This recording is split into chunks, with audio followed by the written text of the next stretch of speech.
Japan is a country known for its deep-rooted traditions, breathtaking landscapes, technological wonders, and a long legacy of ghost stories and urban legends. Some of these tales are meant to entertain, others are meant to scare children into behaving. And then there are stories like Teke Teke urban legends, so disturbing that they seem to take on a life of their own, passed down from generation to generation, whispered among schoolchildren, and occasionally reported in the news.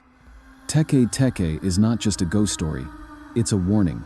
One that begins with the haunting sound of something scraping against the ground. Not footsteps, something else.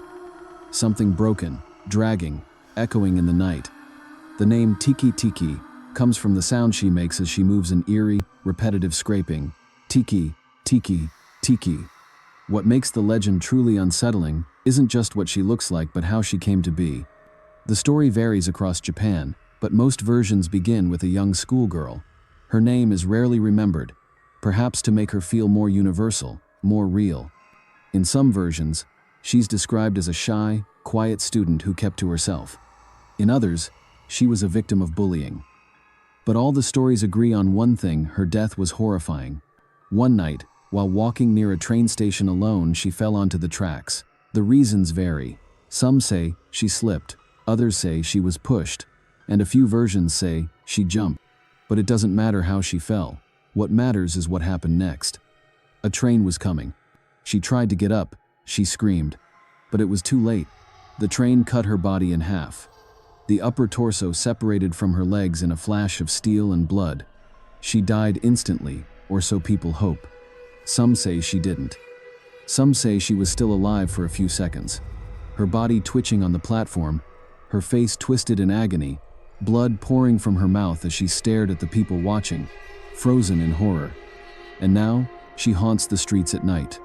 Only her upper half remains. Her arms pull her across the ground, her nails digging into the dirt, scraping against pavement and tile. Her spine twisted and broken.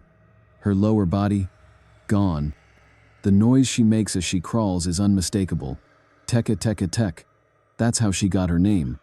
People who see her rarely live to tell the tale. Witnesses say she moves faster than anyone should be able to, especially dragging herself by her elbows. She's often seen in empty hallways, in train stations late at night, or deserted streets. One moment she's far away, and then she's right behind you. In some versions of the story, she carries a scythe. In others, it's a sickle or a blade she drags behind her. When she catches you, she slices you in half, mimicking the way she died. Your body becomes just like hers, split, broken, wrong. Some say she asks a question before she kills. Where are my legs? If you can't answer correctly, she kills you on the spot. Others say the only way to survive is to answer, on the Mason Expressway, or give her a location that tricks her into thinking you know the truth. But the legend shifts depending on who tells it. Sometimes there's no chance to speak at all. Just a flash of red, a sudden cold, then pain. There are even variations that add other ghostly figures. One of them is Kashima Reiko, a similarly terrifying spirit who also haunts bathroom stalls and asks riddles about her missing legs. Some believe Teke Teke and Kashima are the same ghost, their stories blending over time. But others insist they're separate entities. One haunts train stations, the other schools. One drags herself with her elbows, the other appears suddenly, speaking in a whisper that freezes your blood. Urban legends often reveal the fears of a culture, and Teke Teke's story taps into several deeply rooted anxieties: fear of isolation, of tragic death, of being ignored by society. Japan's extensive train network, while vital to daily life, is also the site of countless accidents and suicides. The story of Teke Teke mirrors that reality in a horrifying way. She represents what happens when tragedy is forgotten, when people die alone and their pain is left behind, when the world moves on and leaves someone behind. Many locals report sightings of a crawling figure late at night. Sometimes it's written off as imagination, but sometimes the details are so specific they defy explanation. One teenage boy described seeing a woman dragging herself across a school courtyard. Her face was covered in blood. Her eyes were wide, like she'd just screamed. But she made no sound, just that scraping noise, over and over.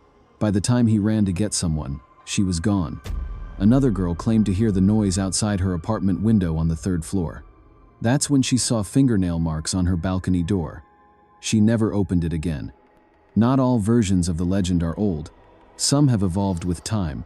There are internet forums filled with recent experiences, photos and videos blurry, grainy, usually taken at night. Most are easily dismissed as hoaxes, but not all. A few are disturbingly convincing. A short clip from 2012 shows a dark hallway. At first, nothing is visible. Then, in the distance, a shape appears. It moves fast. The screen cuts to static just as the camera falls. No one knows who recorded it. There are even reports of entire towns banning the telling of the story, especially around children. Schools have been known to ask students not to spread the tale, especially after several kids reported seeing a crawling figure in the bathroom mirror or the hallway late at night. Fear spreads fast, and once you hear the story, it stays with you. You start to listen for it, especially at night, especially when you're alone. There's a psychological weight to the story of Teke Teke. She's not a ghost that fades into the shadows. She's not content to haunt a place or watch silently. She's active, she hunts, and she kills. Perhaps that's what makes her so terrifying. She's a predator, not a prisoner. Some folklorists believe that stories like Teke Teke have their roots in older Japanese ghost tales. The idea of a woman seeking revenge from beyond the grave is a common motif in Japanese horror, from the yurei of ancient folklore to modern-day horror icons like Sadako from The Ring. But Teke Teke is different. She's more visceral, more violent. She's not here to curse you. She's here to destroy you. The image of a body torn in half is disturbing in any culture, but it carries specific weight in Japan. The concept of a broken spirit, a person who cannot pass on because their death was incomplete, is central to many ghost stories. Teke Teke, in this light, is a soul that cannot find peace. Her body was cut apart, and now she is cutting the world to pieces in return. Despite how terrifying she is, there's a strange sympathy in some versions of the legend. In those, Teke Teke isn't just a monster. She's a victim. A young girl who died horribly and was forgotten. And now, in death, she demands to be seen, to be remembered, to make the world feel the pain she felt. In a way, she's a symbol of neglected suffering, the forgotten people, the ones who fall through the cracks, sometimes literally. She is what happens when trauma festers, when injustice is never acknowledged, when the only answer to pain is more pain. But sympathy doesn't make her less dangerous. In some towns, children tell each other never to walk near train tracks after dark, never to be alone in a station, always to keep moving, and never to ignore the sound of something dragging behind you. If you hear it and run, you might still hear it getting closer. Turn around, and you may see her face twisted in rage, mouth screaming, hair soaked in blood, eyes wide, hands reaching. By then, it's too late. She is Teke Teke, and she doesn't stop. Some say salt or prayers can protect you. Others say knowing the right answer might save you. But most agree if she wants you, nothing will. She doesn't care if you believe. She's already coming, because she believes in you. And she's been crawling toward you ever since you first heard her name. That chill in the air, the flicker in the corner of your eye, the faint scraping sound, you thought it was nothing. But it wasn't. It was her, dragging herself closer, inch by inch. She doesn't sleep. She doesn't rest. And she never forgets. She remembers how she died, the terror, the helplessness, the train tearing her in two. That moment replays in her mind endlessly. Every scream burned into what's left of her soul. And now, she wants you to feel it too. To suffer, just like she did. They say she moves faster than anyone expects. That no matter how quick your reflexes, no matter how fast your feet, you won't be able to outrun her. She doesn't chase like a living person, she glides, jerks, hurls herself forward with unnatural speed. 1 second, she's far away. The next, she's right behind you. No matter how far you go, no matter how loudly you scream, it won't change what's coming. She doesn't care if you're sorry. She doesn't care if you're terrified. Your fear only feeds her. And when you hear the sound soft at first, like something scraping gently across stone or tile, you'll know it's begun. At first, it's easy to ignore. Just a noise in the background.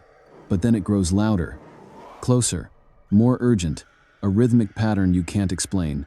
Teke, Teke, Teke. Your heart pounds, your breath catches. You'll want to run. You'll want to turn and look, but you won't want to see what's behind you, because by then, it's already too late.